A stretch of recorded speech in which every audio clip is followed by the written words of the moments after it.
I was told that the tie works. Welcome to the 6th episode of Hot Boxing Talk, South Africa's very own online boxing talk show.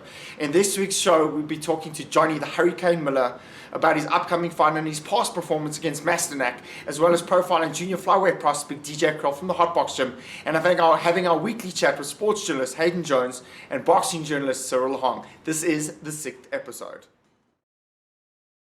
He's young and good looking. DJ Kriel is his name. He's 20 years old. He's got a record of 4-1. 2 knockouts. He fights next Thursday at Empress Palace. He fights out of the Hot Box boxing gym, and he's having his first 6-rounder. We caught up with DJ Kriel here at the Hot Box gym while he was training for his fight.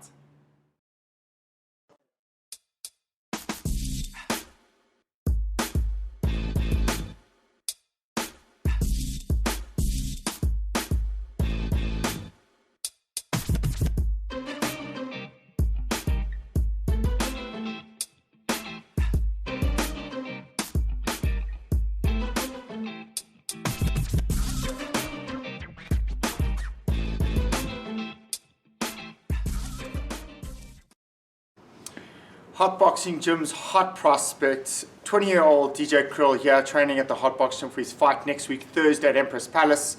He is 4 wins and 1 loss with 2 stoppages. DJ, welcome to the Hot Boxing Talk. I wanted to put you on camera and just basically see where you're going with your career, what you envision for yourself, and obviously where you want to be, say, in the next 2 to 3 years. But first things first, just maybe you can explain to me, tell the viewers, you've been in boxing for how long? First of all, thanks Colin a lot. This is a great show that you guys have got going here. And yeah, it's actually, I'm proud to be on the show. And yeah, first of all. And yeah, where I'd like to be in my career in the next 2 to 3 years. Of course, world champion. Everybody looks to become a world champion, and that's what I want. But we will obviously build my career up.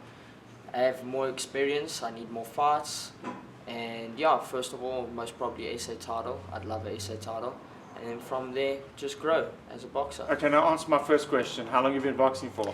I've been boxing since I was about 8 years old. I started with my uncle Deejay Grothe, and then from there, I went to Johnny Muller. And then yeah, it's just started. Let's actually touch on your uncle Deejay Grothe, because he was a very good amateur, tried his hand in professional boxing, then turned to cage fighting. How much of an influence did he have on you boxing and where you're at now? He had a big influence on me. I started because of him.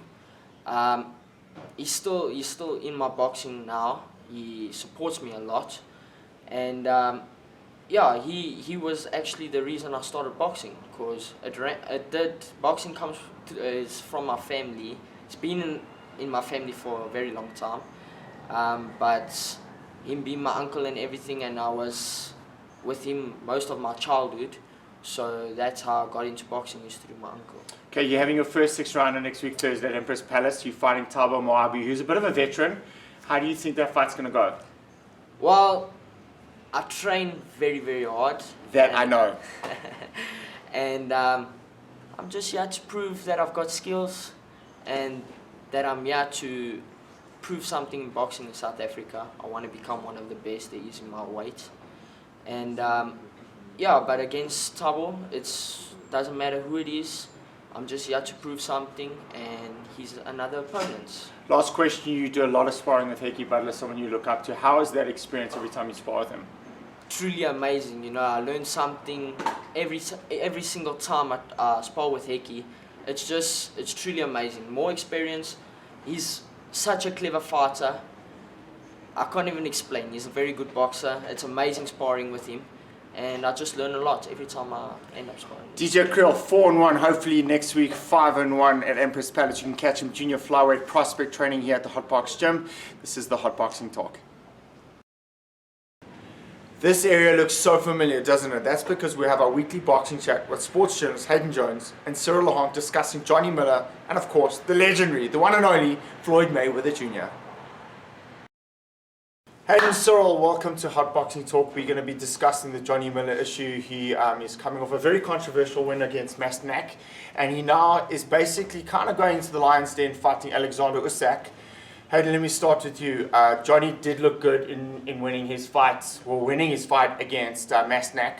I thought he lost, but it was a good performance from him nevertheless. What do you think of him being touted? I suppose now he's going to be fighting Alexander Usyk. I think it's a good fight for him because if he wins, he goes to that next level. If he loses, he kind of stays at the level that he was going to box anyway next. Whereas he would have fought the Breves of this world, the Donny Fences of this world anyway right now. And if he had to take a loss to them, he would never actually get this opportunity to make the kind of money he's going to make in the Ukraine. So, your opinion on Johnny Muller taking this fight? Well, I'm sort of on the fence on it because, obviously, as Hayden says, if he loses, he sort of stays on the same level. I'm not too sure about that because if he loses badly, you know, like if it's a bad knockout, then where does that put him? Mentally, physically, how does he go? Where does he go from there? You know what I mean? But if he wins or if he puts on a good show, even if it's, you know, a good show in defeat, then yeah, it's good for him. But yeah, it's a tough one it's a tough fight, yeah. Moving on to international flavor, the rumor is Floyd Mayweather Jr. will be having his last fight against Andre Berto. Question: do you think Andre Berto deserves the shot? No, 3 years ago I would have said Andre Berto could compete, but currently no. Why would you give Andre Berto? There's plenty better welterweights out there. So, your opinion? No, Andre Berto does not deserve it. But I think the emphasis on this fight might actually be on the undercard. I think Mayweather's looking at it more from a promoter's perspective, where he's going to push some of his boxers instead of and not really his own fight. Here's a quick question. He's going for that 49-0. Do you think he'll go for 50? Yeah. I think so as well. Julio Cesar Chavez Jr. came back with a win after getting stopped in his last contest. Does anybody actually care? I used to. Now, no. The contract weight was 168, and during the week he tried to push it up to 170. He couldn't even make that weight. Is he relevant? I think the amount of trainers that he's going through at the moment kind of shows you that no one really wants to work with the kid. So talented but lazy. Hayden Jones, Cyril Lahong, you're right here on the Hot Boxing Talk. He's the talking point of South African boxing at the moment. Johnny the Hurricane Muller goes up against Alexander Usyk, an Olympic gold medalist who is 7-0 with 7 knockouts. Basically, people think he's been thrown into the lion's den. I think it's a good opportunity. I spoke to him here at Hot Boxing Talk and the possibility of a rematch with Kevin Lerena. Johnny the Hurricane Muller talking to the Hot Boxing Talk here at the Hot Box Gym. Welcome to the show. It's the 6th episode and I wanted to get you in, and obviously Johnny Muller is the talking point of South African boxing at the moment. You're coming off a controversial win. I must be honest with you, friends, I'm not going to offend you. I thought you lost the decision, but you fought exceptionally well. Now here's the thing. No one's asked you what you thought of the fight, and I want to get your opinion when you beat. I thought it was.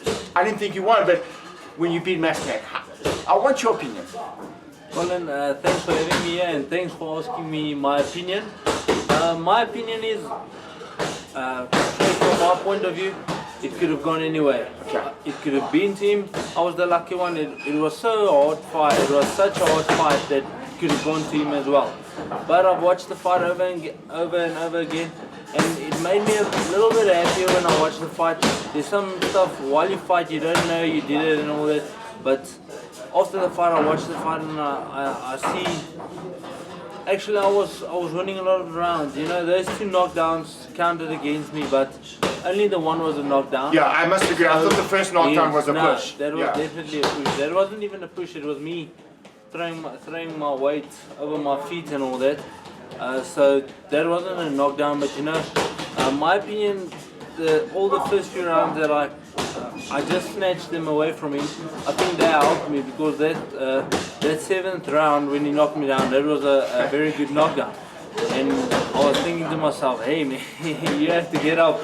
And I got up, fight further, but I didn't what helped me, I think, that made it maybe at 9-10 round in his favor was that I kept on fighting hard. I finished that 7th round good. So you know, sorry to interrupt you, but you know, I thought you lost the fight, but I thought you fought exceptionally well. You fought out of your skin because when you got dropped for the second time, you were really hurt. What was going through your mind at that point? I know you said, "Oh, I've got to get up and fight," but Did you think that you could see out the round? I mean, were you worried that you might get stopped at that point? You know what I was thinking? I was in my run, going through my mind is how hard I did train and how really I want this. It played over and over through my mind and told myself, I've worked so hard for this, a knockdown can't get me on the back foot, so I had to keep on going forward. So you're now a cruiserweight, and you've got a big task ahead of you, fighting Alexander Usyk. Alexander, who's a former Olympic gold medalist, who's 7-0 with 7 knockouts. He's beaten 2 South Africans already.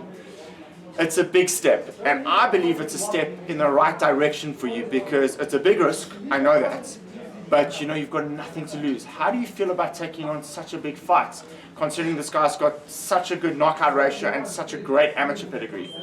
Well, Colin, firstly, it's a brilliant opportunity that you can't turn it off. I'm 25 now. Where do I want to go? I have to fight any guys in my weight division, even if they have to put Junior McCoy in front of me or Davisi Michuno, I have to take those fights. Otherwise, I'm going to stay a club fighter and just fight locally. If I want to go somewhere, I have to train hard and go and beat those guys. Last week we spoke to Kevin Arena and he said should he come through DJ Grothe, which is going to be a tough fight for him, he wants to have a second fight with you. What's your reply to him calling you out for a rematch? That will be definitely. I'll say yes, definitely. I'll take the fight, not because I won him the first time. It's a great fight. Fans like it. We had a brilliant fight, and I know that I can beat him again. Not that I don't think he obviously got better. He's better and he's training harder and all that.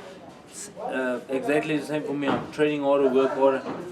It's the same with me losing to Reina. Reina was a big fight for me. He gave me a lot of. He made me work harder on myself, train harder and all that. So it's the same. If the fight comes up with me and Kevin, I'll definitely take it. It'll be good for me and Kevin. The people will like it. It'll be a very big fight. Well, from all of us here at the Hot Boxing Talk, I mean, we're all behind you. I think it's a big opportunity for you. But a message to the Hot Boxing Talk fans who are watching the show. I think I want to say thank you to Colin and for the show. This is a great show. It's for the fans to really know a little bit more about boxing and the boxers around us. So this is brilliant, Colin. Thanks. Johnny the Hurricane Muller talking to the Hot Boxing Talk at the Hot Box Gym. Well, there you have it, the 6th episode of the Hot Boxing Talk from myself, Colin, Nomagan, Johnny, Nathan, and Hayden Jones. we'll see you again next week.